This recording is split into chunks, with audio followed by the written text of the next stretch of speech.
undocumented folks to also get exemptions in the disability, the rental assistance bill, so that people are not left out of important programs that many are eligible for because of their status. Catalina and I fought for the FEMA funds to ensure that undocumented people were eligible for that, and the governor got us that fund, which is really important because our communities were impacted by the storm. So it is about making sure that every single policy, right, that our communities are not excluded because of immigration status. So I am so thrilled to fight alongside each and every one of you to make that happen. And I can't wait to start the new legislative session with January 5th and ready to throw down together, right? Yeah, let's do it.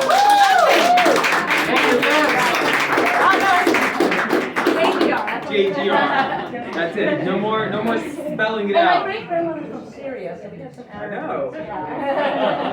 But thank you all so much. Thank you all. We need to celebrate this season. We definitely will. Thank you so much. We have a couple more speakers, and then the program is going to be pretty short. Again, I want to thank everyone who is here. I am looking for Crystal.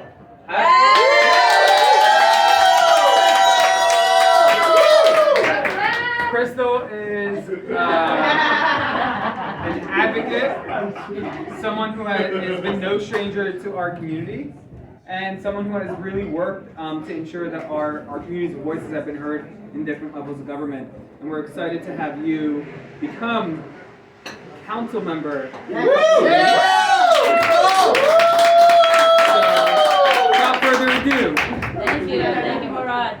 So, we're in the room today with a bunch of like-minded individuals. I want to shout out my incoming colleagues who are all some shape or form of immigration. My parents and grandparents came from Jamaica and Honduras. Chi's grandparents are immigrants. Linda's parents are immigrants from Korea. Julie immigrated from South Korea. I got from Canada. Lincoln, like Tom, is bringing the diversity to the room. Ria's family immigrated from Haiti. Thank you. And by way of colonization, Alexa's family. Shout out colonization. And I want to point that out because so many of us that are coming in are immigrants ourselves, or the children of immigrants, the grandchildren of immigrants. And I don't normally speak for all black people because we are not a monolith, but I do want to make it very clear here tonight that enfranchising almost 1 million people to vote does not disenfranchise anybody.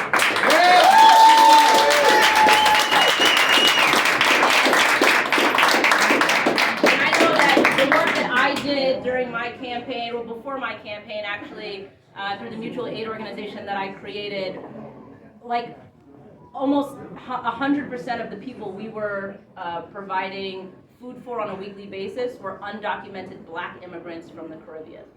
And I always talk about and uplift black immigrants because we don't do it enough. And NYIC has been an organization, and especially under Murad's leadership, that has always centered and talked about black immigrants. And so I think, this is, of course, the most apt place to talk about black immigrants. But I also just, again, for the record, want to make very clear that the huge win that we had with passing our city, our vote, really benefits all immigrants, especially the black immigrants that are so often overlooked. So thank you all for the work that you continue to do. And we will continue to stand with you all and look forward to doing the work that we can do at the city level in the city council. So thank you.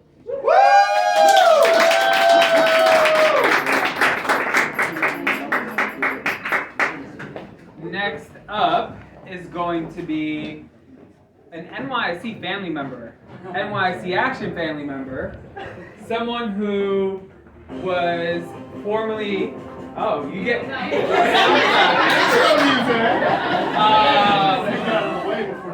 So, many of you may not know this, but Linda Lee, as her, I don't know if you're still ED, but formerly, technically still executive director Yes. of KCS, has been a long time NYC member and leader.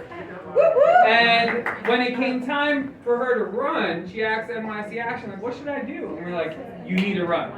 And she was like, but I don't know if I can win. I was like, you will win. And then she was like, I don't know if the numbers are there. We were like, the numbers will be there.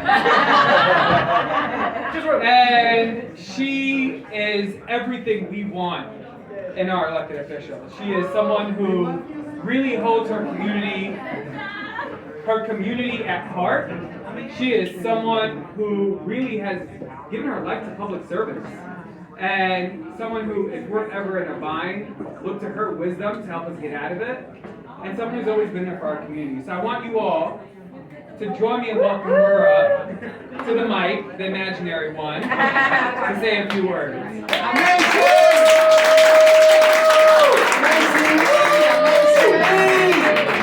Can you guys hear me? Yeah. Okay. I have nothing sophisticated or anything to say other than gratitude, because as someone who's been in the nonprofit world in New York City, it is a dog-eat-dog world, that's all I gotta say. And as someone who represents now a district that is majority minority district, right? We're about 45% Asian Americans. I don't know if people know this, but we have the second highest Asian Americans in New York City, aside from District 20.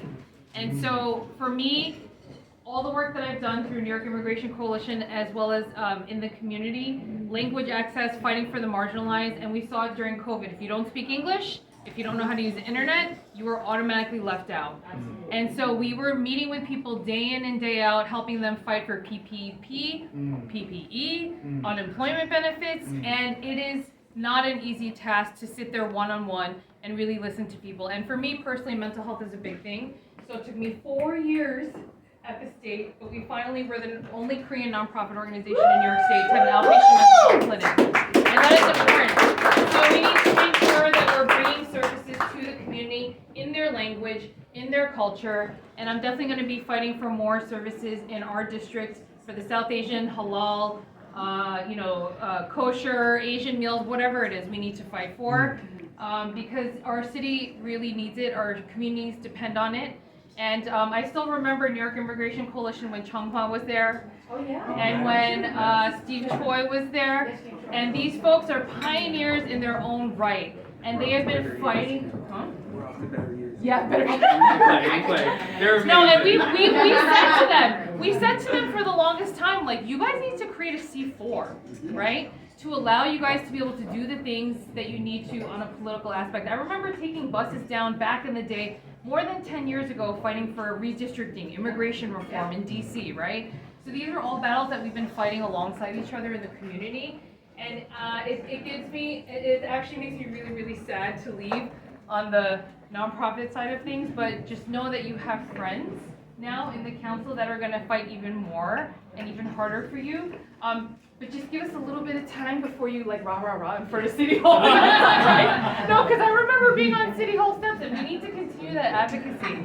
But it is a partnership, and so I really, I'm very humbled and honored to be here, especially in support of New York Immigration Coalition, because we've been members for the longest time, and it is truly an amazing organization that really uplifts all voices. And especially with One City, One Vote, I'm really looking forward. That's one step closer. And I'm really looking forward to what is to come. So thank you so much for your support. Thank you, Linda. Thank you. Thank you. So before Linda Lee became councilwoman-elect, everyone used to call her Amazing Lee. Yes. Because she's just amazing at everything she does. Yes. So if you hear people saying Amazing Lee, it's because she's amazing. She's amazing. So we have two more quick speakers. I want to introduce my sister from Sunset Park, who is someone I have known for maybe like 15 years. She has been a staunch advocate for children education. She's always took up the good fight, and now she's going to take it to City Hall. And to everyone asking when's our first action in City Hall, it's going to be right after you all get sworn in. So on January 1st, if you don't let us on the steps, we will make our way onto them, and we will be fighting for our community. But join me in welcoming Councilman-elect Alexa.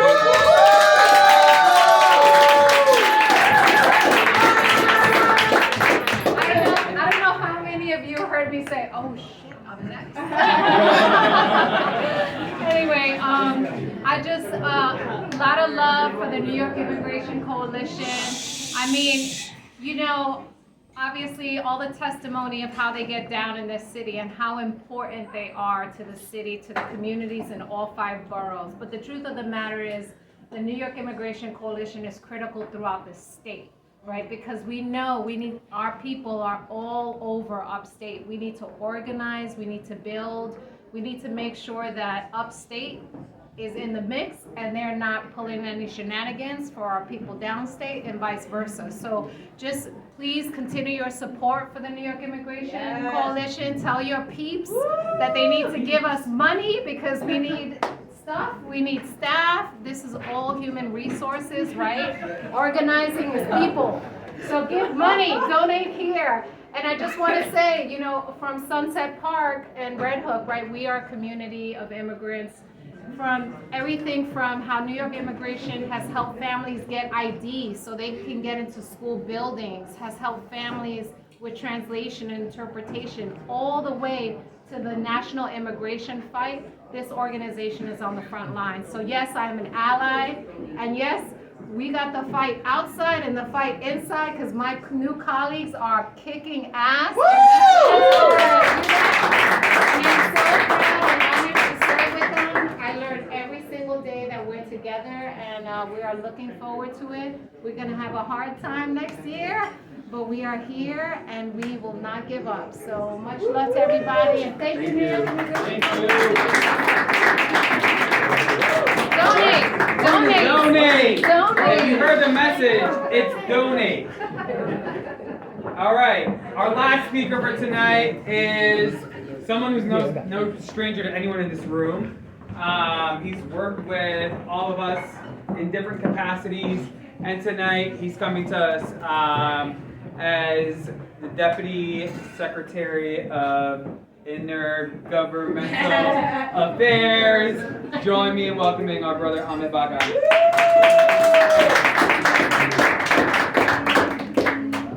I'm going to be really brief. Thank you, Murad, so much. Thank you to New York Immigration Coalition. Sort of on behalf officially of Governor Hochul. She couldn't be here tonight. She really wanted to be. She had a packed evening. I'm just here to say thank you to New York Immigration Coalition, because without both, we'll say both, New York Immigration Coalition Action and New York Immigration Coalition. Yes. Because I just want to say, without the work of this incredible organization on both sides of their coin, we would not be where we are today in terms of so many of the wins that we have. So many of the protections that we have, the environment that we currently have in the state, one in which New York had one of the best census counts as a result of NYIC's work, and one in which immigrants are fought for every single day because of the type of work on the action side that NYIC supports. We really are very grateful.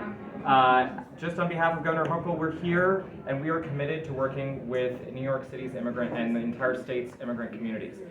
When Ida hit, Governor Hochul was the first to not only be on the ground, but also to make sure that we had $27 million in state aid that was made immediately available to undocumented families. After months of a delay from the former administration, the moment that Governor Hochul took office, we prioritized making sure that the Excluded Worker Fund was set up and that money got out the door. And this is our commitment to New Yorkers from across the state. As Alexa mentioned, immigrants are in every single part of the state. You know, just a few weeks ago, I was in Buffalo, and I sat down with a bunch of nonprofits that were doing refugee resettlement work, And you know what? Buffalo is the city that's going to get the lion's share of the 1,800 Afghan refugees that are coming to the state of New York. And they're going to Rochester, they're going to Albany, they're going to Syracuse, they're going to Long Island. And so our work truly is statewide. It is not just limited to the 5 boroughs. We're very proud to support that work. And thank you, Murad, and thank you, NYC Action. Thank you.